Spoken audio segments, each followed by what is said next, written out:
Thanks for clicking on the link.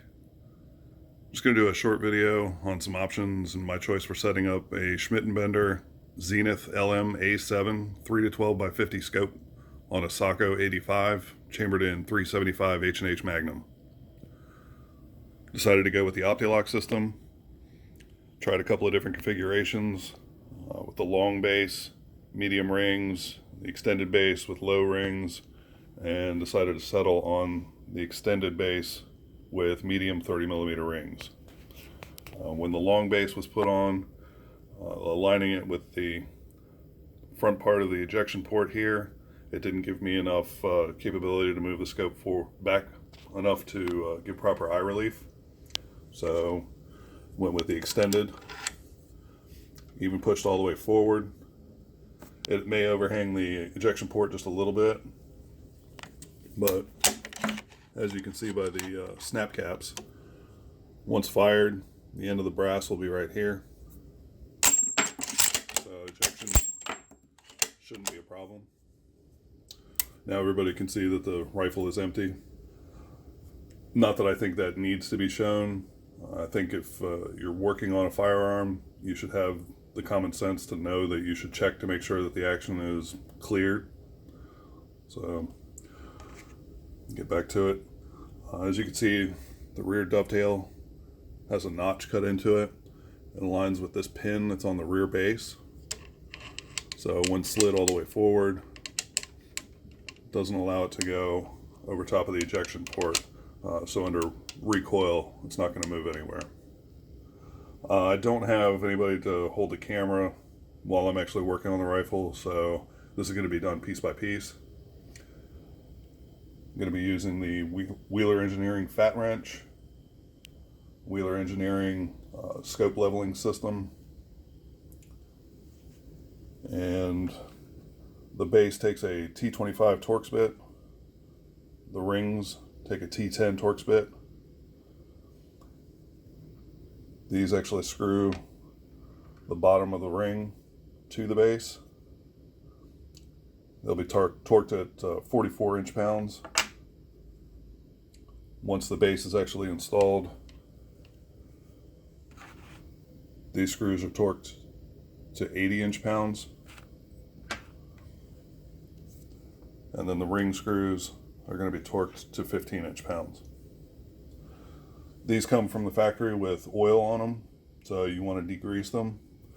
These plastic ring inserts sit inside the rings, and they're supposed to be at either the 9 o'clock or 3 o'clock position to align with one of the slots. So we'll go ahead and clean those up and start getting it mounted.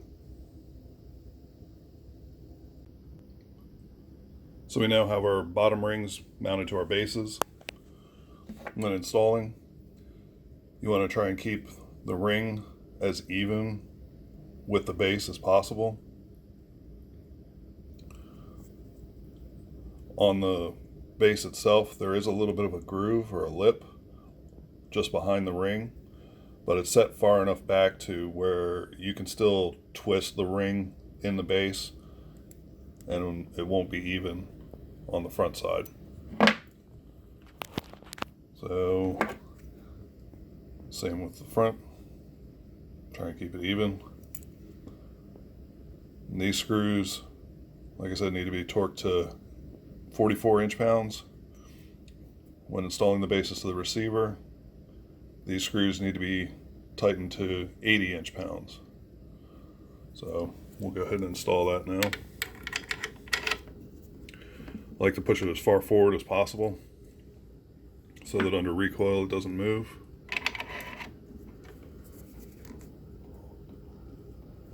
All the way forward, and we'll go ahead and get it tightened up.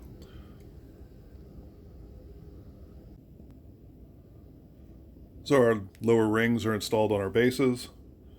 We've got our bases installed onto the receiver, and the screws here and here have been tightened to 80 inch-pounds. We've got our Wheeler Engineering scope leveling kit with the rear and front levels. They have an additional level just to ensure that everything is nice and straight. And we'll go ahead and remove these. I've already installed the plastic inserts onto the scope, so we'll go ahead and drop it on, get the top rings mounted up, and start tightening it up. We have the scope partially mounted. Still have a little bit of space in between the front base and the bottom of the scope. Figure we'd go ahead and double check, make sure that bubbles are nice and level.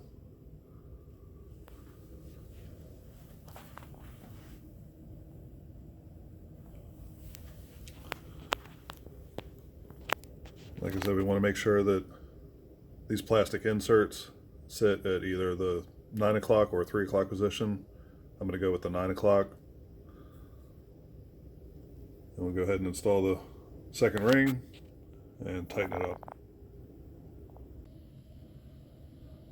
So we've finished mounting our Schmidt Bender Zenith LM-A7 3 to 12 by 50 on our Sako 85 in 375 H&H Mag.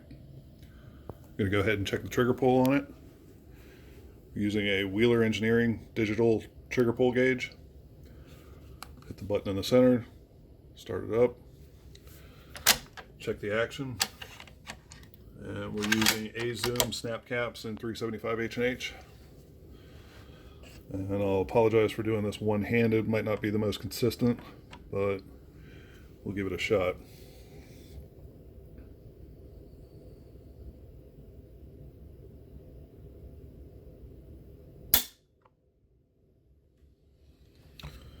Save that data, reset the action.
And we'll do one more.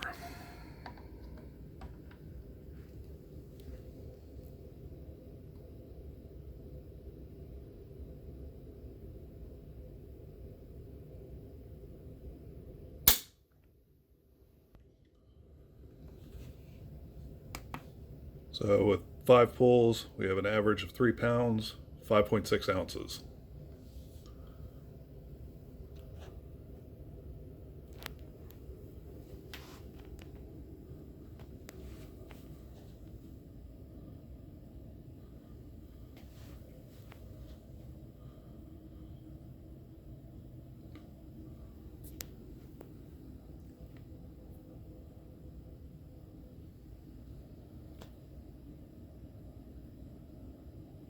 Some other details of this rifle. It's made by Sako out of Finland. Weighs 7.9 pounds. Has an overall length of 45.2 inches. Barrel length is 24.5 inches long.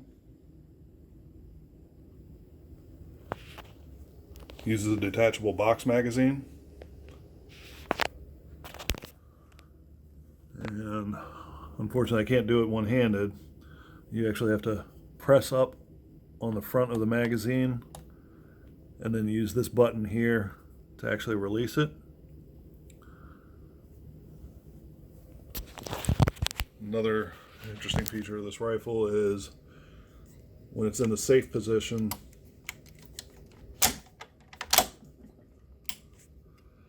you can't open the bolt, but there's this extra button right here which acts as a semi-release, moves the safety forward to allow you to open the bolt without actually disengaging the safety. Right now it's locked. You can push that button, raise the bolt, and eject your shell. Bring it back forward. Safety automatically comes back on.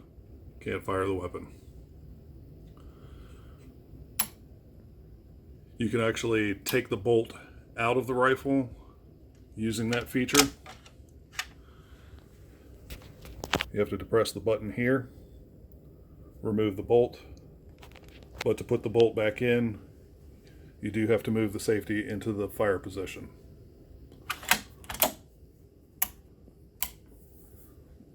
So, any questions or comments?